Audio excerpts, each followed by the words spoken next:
Baik, bismillahirrahmanirrahim. Assalamualaikum warahmatullahi wabarakatuh. Alhamdulillah, alhamdulillahirabbil alamin. Wassalatu wassalamu ala asrofil anbiya'i wal mursalin. Sayyidina wa maulana Muhammadin wa ala alihi wa sahbihi ajma'in. Alhamdulillah, teman-teman sekalian yang insya Allah dirahmati Allah Subhanahu wa Ta'ala. Pada kesempatan hari ini, saya ingin membahas sebuah mungkin kejadian ya, insya Allah, atau sebuah tema, yaitu adalah tentang hidayah. Teman-teman sekalian yang selalu dirahmati Allah, bahwa hidayah itu kita ketahui dalam Islam itu adalah hak dari Allah Subhanahu wa Ta'ala. Itu adalah prerogatif Allah Subhanahu wa Ta'ala. Allah mengatakan dalam Al-Qur'an, innaka a'udzubillahi minasyaitonirrajim, innaka lah tahdi man ahbabta walakinallaha yahdi mayyasha wa huwa a'lamul bil muhtadin. Jadi Allah yang punya hidayah, dan kita sebagai manusia tidak berhak sama sekali untuk memberikan hidayah kepada siapapun, sekalipun kita mencintai orang tersebut, ya kan? Seperti kisahnya Rasulullah Shallallahu Alaihi Wasallam yang dimana pamannya itu belum masuk Islam, kan gitu ya. Maka disitulah ayat itu turun kepada Nabi, mengatakan bahwa hidayah adalah milik saya, kata Allah. Dan kamu, sekalipun kamu Nabi, sekalipun kamu orang yang saya cintai, orang yang dekat sama saya, kamu nggak berhak untuk memberikan hidayah kepada siapapun. Nah, hanya saja kalau kita perhatikan hidayah ini, Masya Allah ya, para mu'alaf yang banyak saya jumpai juga, Masya Allah berikan hidayah kepada mereka. Tapi juga ada juga dari bagian mereka gitu kan, yang kalangan non muslim mengatakan kalau mereka murtad itu juga mendapatkan hidayah, kan gitu ya. Nah, di sini saya akan mungkin menjelaskan bagaimana mungkin umumnya yang terjadi ketika mu'alaf itu mendapatkan hidayah dan juga murtadin mendapatkan hidayah, kan gitu ya. Karena mereka menganggap dua-duanya hidayah, kan gitu ya. Tapi di sini saya akan jelaskan. Kalau kita lihat misalnya teman-teman sekalian, kita perhatikan misalnya jalur hidayah dari seorang mu'alaf itu, hampir setiap mu'alaf yang saya temui ya, mungkin nggak semuanya, tapi hampir, itu mereka mendapatkan hidayah melalui proses yang dinamakan berpikir. Beraneka ragam misalnya, mereka nggak puas dengan konsep ketuhanan dalam agama sebelumnya, misalnya seperti saya, kan gitu ya.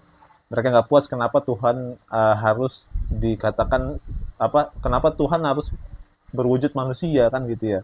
Jadi kalau manusia makan, Tuhan makan dan sebagainya macamnya. Mungkin teman-teman bisa terjemahkan sendiri ya. Dan juga mungkin banyak juga dari kalangan mu'alaf yang mendapatkan hidayah melalui teks-teks dalam kitab mereka yang banyak sekali kontradiktif, kan gitu ya.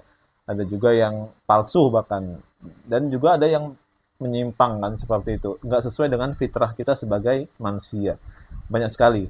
Dan kemudian juga banyak sekali saya jumpai mu'alaf-mu'alaf itu ketika mendapatkan hidayah, memang dia benar-benar riset dulu gitu kan ya, sebenarnya agama yang saya jalani ini benar atau enggak, kan gitu ya. Masuk akal atau enggak, dan memuaskan hati atau enggak, kan gitu ya.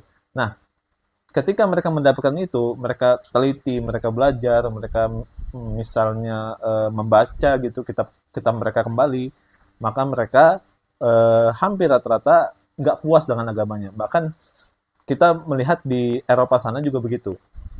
Orang-orang Eropa sana juga sudah mulai tidak puas dengan agamanya. Maka mereka memutuskan untuk ya hanya bertuhan saja, tapi nggak mau beragama, kan gitu ya. Makanya nggak heran juga gereja-gereja di sana sepi, kan gitu ya. Bahkan banyak sekali yang dijual, kan gitu ya.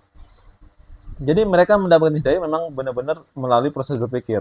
Nah, ketika ikhtiar mereka itu sangat luar biasa, disitulah peran Allah memberikan hidayah kepada kepada mereka, kepada para mu'alaf, kan gitu ya.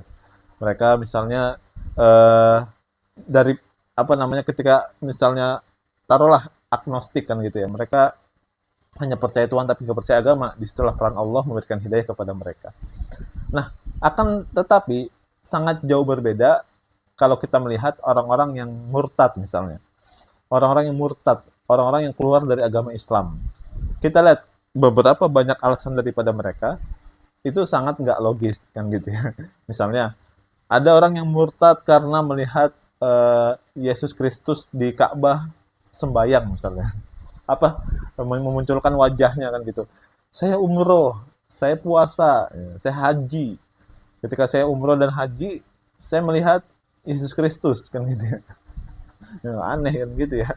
Orang-orang orang-orang Muslim ke Ka'bah, ngeliatnya Hajar Aswad, mereka ngeliat Yesus Kristus kan gitu. Agak lucu, agak aneh kan gitu ya. Itu kan seperti bisa dibilang karang-karangan kan gitu ya. Dan juga kita lihat misalnya ada orang yang katanya murtad hafal 30 juz. Ya suruh baca surat An-Nas bolak-balik kan gitu. Nggak ngerti, nggak hafal gitu bahkan. Boro-boro surat yang lain An-Nas saja nggak bisa kan gitu kan ya, nggak masuk akal. Terus kemudian juga ada orang yang itu bagi mereka itu adalah hidayah gitu loh. Dan bagi kita yang muslim sudah paham itu lucu kan gitu ya. Dan yang paling banyak adalah kata guru kami juga mengatakan bahwa orang-orang murtad itu adalah dia tuh nggak jauh dari dua hal katanya. Kalau nggak dari perut, kalau nggak dari kemaluan, nah gitu. Hampir rata-rata orang murtad seperti itu. Dan mereka nggak belajar tentunya pasti. Nggak mungkin mereka belajar tentang Al-Quran sedalam mungkin, lalu mereka murtad. Nggak mungkin. Karena kalau orang sudah mempelajari Al-Quran, dia kemudian hafal bahkan misalnya, dan juga dia paham tentang maknanya, nggak mungkin murtad gitu loh. Allah akan jaga dia kan gitu. Jadi alasan yang kita ketahui orang-orang murtad itu justru membuat kita makin kuat dalam Islam kita gitu loh. bukan malah bukan malah terpengaruh kan gitu ya. Pokoknya teman-teman bisa lihat di media-media sosial khususnya di YouTube bagaimana orang-orang murtad itu gitu kan ya. Mereka ngakunya anak kiai, santri, mereka ngakunya apalagi pernah mondok gitu kan ya. Pernah mondok bertahun-tahun tapi nggak mendapatkan ketenangan. Wah, subhanallah ini menyangkal ayat Allah kan gitu ya.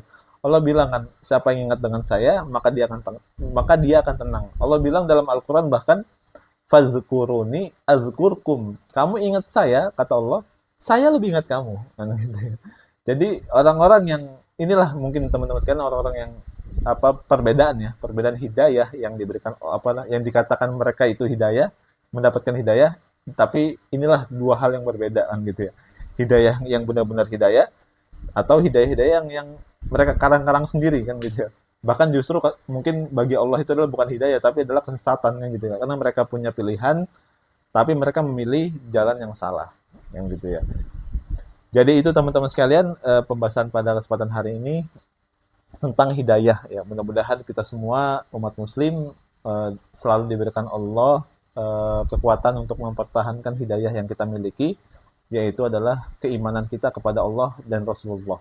Mudah-mudahan sampai hari kiamat kita diingat oleh Rasulullah sampai kita masuk surga.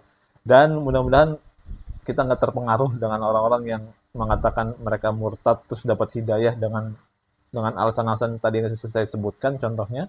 Mudah-mudahan kita nggak terpengaruh. Ya pasti nggak bakal terpengaruh karena kita sudah insya Allah cerdas kan gitu ya. Jadi mudah-mudahan dari video ini juga bermanfaat buat teman-teman semua insya Allah. Itu saja mungkin. Barakallahu fikum. Wassalamualaikum warahmatullahi wabarakatuh.